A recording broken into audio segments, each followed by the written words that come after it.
До вчера како технички премиер, денески и во улога на партиски носител во втората изборна единица. Оливер Спасовски со ист став. Изборите треба да се одржат 22 дена по завршувањето на вонредната состојба. 5 јули според него е денот кога треба да се оди на гласање, со оглед на тоа што вонредната состојба завршува на 14 јуни. Спасовски смета дека кога политичките лидери не можат да се договорат, институциите треба да ја преземат одговорноста. Ако имало избори летово, можело да ни се наруши и правото на летен одмор, смета Спасовски. Ако прецизно се одброи, тоа значи дека изборите ќе бидат на 5 јули. Било какво пролонгирање не е можно, ниту од правен, ниту од праведен аспект. Секој термин за избори кој ќе навлезе во летниот период ќе го загрози гласачкото право на граѓаните, зашто ќе го се спротивстави со правото на одмор.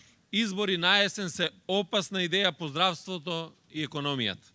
Од ВМРО ДПМН реагираат дека Спасовски повикува на избори во период кога сме го достигнале пикот со заразени со коронавирус. Опозицијата смета дека приоритет треба да биде здравието на граѓаните. Не само што е несериозно, туку е морбидно, бездушно и нечовечки во ден кога имаме над 80 заразени да се зборува за избори во време кога броиме секој ден по неколку човечки жртви.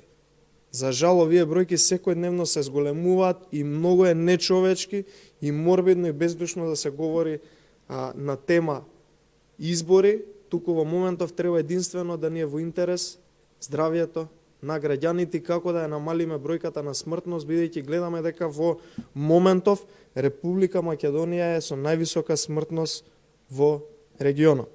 За сега нема најава за нова лидерска средба. Председателот Пендаровски вчера по седницата на Советот за безбедност рече дека ставовите на власта и опозицијата за избори се разликувале 10 до 15 дена, но дека комуникацијата прекинала по последниот развој на настаните со зголемениот број заразени од COVID-19.